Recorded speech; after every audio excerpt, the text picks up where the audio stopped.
Hello, I'm Kimberly Parnell, and you are listening to Engaging Texas Families, a podcast from the Parent and Family Engagement Statewide Initiative of Texas. Let's jump into today's episode. Today, we have the privilege of having Dr. Steve Constantino and Dr. Peggie Constantino join us to talk about their new book. For many of our listeners, Dr. Constantino is a familiar name in the world of parent and family engagement. However, for some of our listeners, they may have heard your name or both of your names or never have heard your name. So let's start by letting both of you tell us a little bit about yourselves and your background, as well as what you're doing now. Okay, Peggy, you want to start? Sure.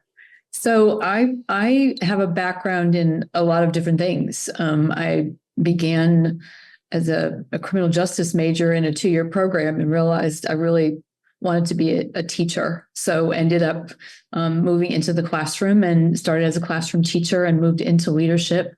As Steve would say, Luke, it is your destiny kind of thing, and had a lot of support from him to venture into new spaces, and eventually became a school principal and learned a great deal again about this content about family engagement from Steve's experiences as a principal and actually taking it into practice.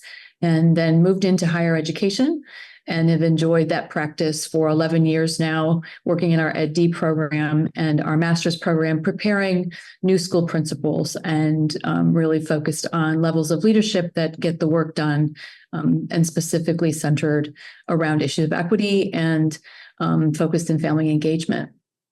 So enjoying that work now, and now I'm venturing more into this space with Steve, and enjoyed writing the book together.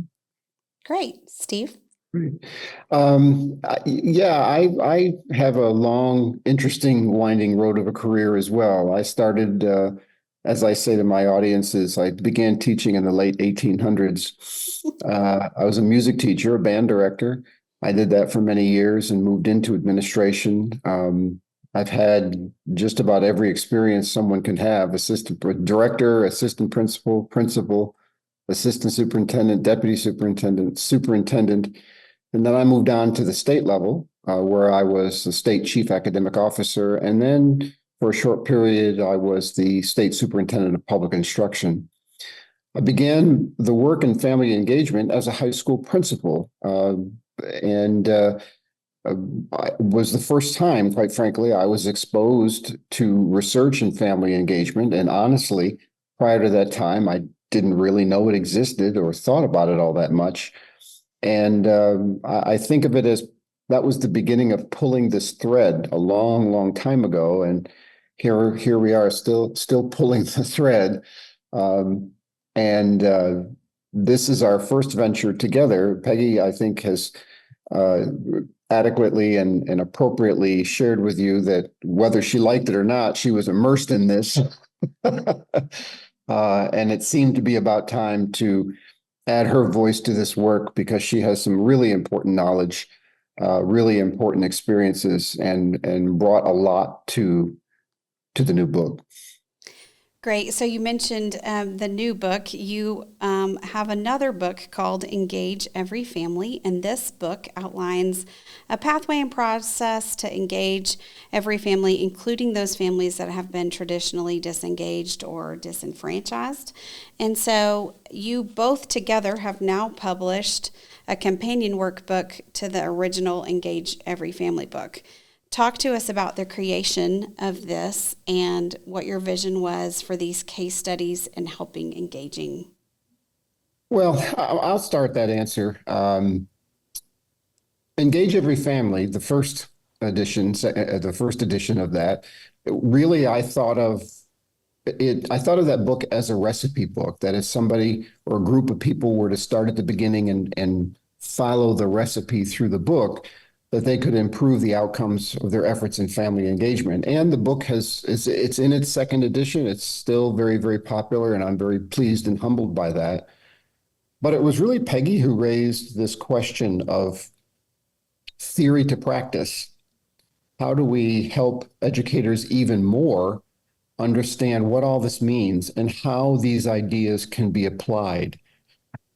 And that was, for me anyway, that was kind of the nucleus of this idea. Simultaneous to that, in all these years that I have done workshops and presentations, what I discovered a long time ago was that inserting case studies into the workshop were always very popular. People liked them, teachers, because they saw their lives reflected in the case studies as well. And so it really was, although she won't take the credit, it really was Peggy who said, you know, what we ought to do is create a case study book that helped bring to life, if you will, the ideas that were set forth in the 5 simple principles, engage every family. Great job, Peggy. Nice, nice thinking. Do you have any additional thoughts? Well, I appreciate the credit, but it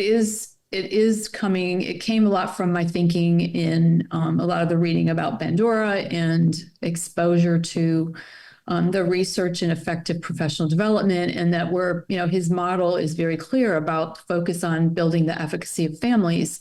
But we both know that you have to build the efficacy of your community. The collective efficacy is what makes it happen. So, in looking at that research and understanding that case study and, vicarious experiences and modeling are ways that, we learn deeply and richly, it just made a lot of sense. And, he'd been traveling the country, and in the times I've been with him, I heard people saying, "This is great. I love this. I don't know how.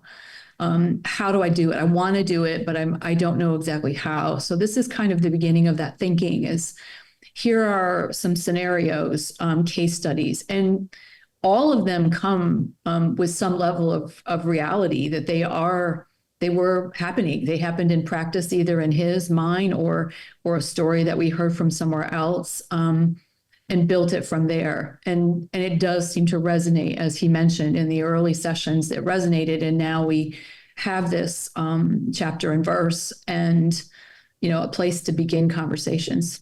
How does this look to you? What do you think? Can you identify the problem? And how does something like this look in your school? And without fail, in the sessions we've done workshops, folks have said, I have something like this happen. I could see this in my school. And, we had something like this. Absolutely. So That's what I was going to say. May I add one thing? Sure.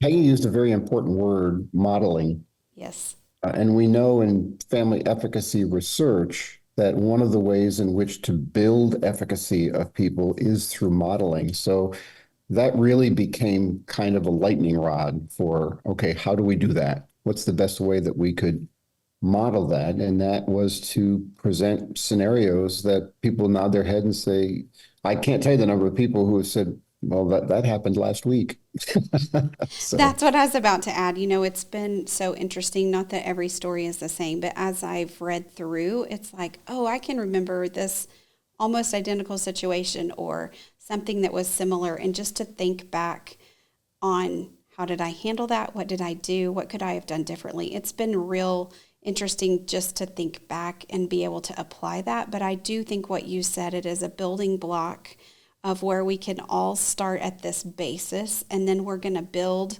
upon it every single time. I think it gives us all a common ground to start on, and hopefully, work together to find a great ending piece. So now that we've kind of talked about that, our plan, this is the first of several episodes that we're going to host with you guys. Our plan over the next several episodes is to cover one core principle and talk in depth about one case study in each of those principles. We'll also answer some questions about that principle. As we close this episode today, can you guys cast some vision for our listeners on the value of using research like this case study book to inform our practices? I think the value comes in the practicality of it. The 5 simple principles lays out the process necessary for family engagement. And we have laid out, here's what it looks like. Without any specifics, though, it's like these sentences and these statements and these objectives of the principles are rooted in theory and practice. But for me, I don't know that I'm stating this as eloquently as I want to, but for me, it helped us cross a bridge over into real practice. Teachers today have a lot coming at them. Um, and we're still, I think, as a society of educators, still reeling from COVID and from other issues that have plagued education. And so one of the things that we put in the design of the book was to understand that teachers might have 15 minutes. And so we structured each of the case studies so that they are very short. Each one of them is no more than a 5-minute read. And we lay out a process. We ask questions. You'll see throughout, as we go through the case studies, you'll see throughout the case studies where we have these little boxes that say, stop and reflect on this. What could Joey have done differently?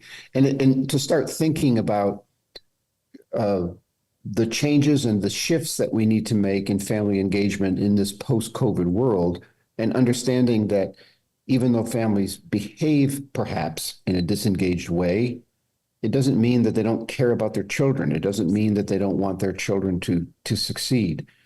And so we think that the way we've structured it, if a group of teachers only has 20 minutes, hopefully at the end of that 20 minutes, they will have some new ideas, or at least new things to think about with some very traditional issues that come up in school.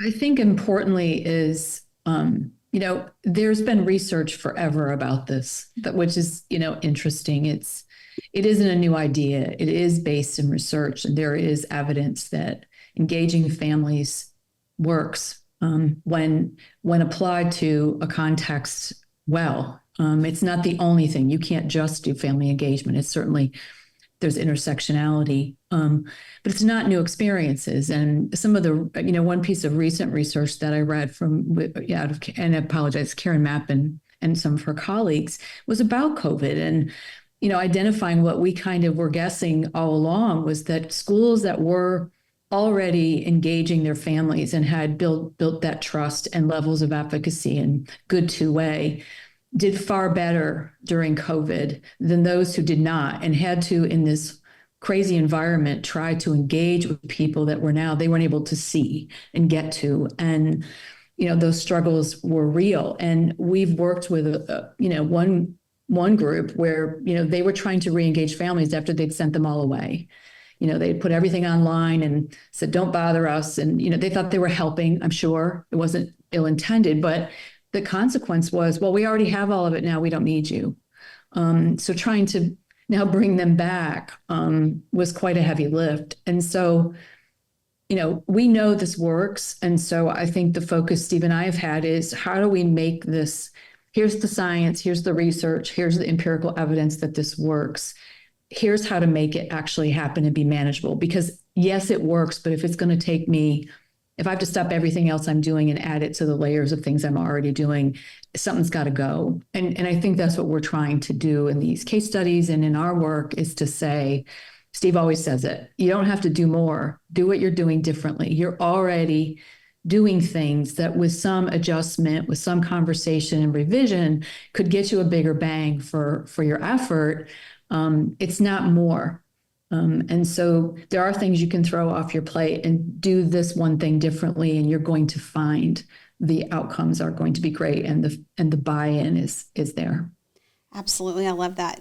Two things. It's the case studies are written in a way that it's bite-sized chunks. I caught myself reading for 5 or 10 minutes at the end of my lunch, or while I was waiting on a kiddo, or waiting on my husband, something like that. It is a very doable something. It's not hours and hours of collegiate reading. That is not what you will find in this book. And I I appreciate that for our professionals that are listening today. But I also love what you said. Our goal is never to get every parent to do every single thing, because we all know that that's not reality. Our goal is to get every parent to do one thing differently or one thing more than they're currently doing. And I think we'll see exponential benefits in our kids socially and emotionally and academically. And that makes better people all around, and that's what we all want. So thank you both for joining us today. We're looking forward to our future episodes where we dive deeper into these case studies and how we can use that knowledge to further our work in parent and family engagement. Thank you. You're welcome. Thank you.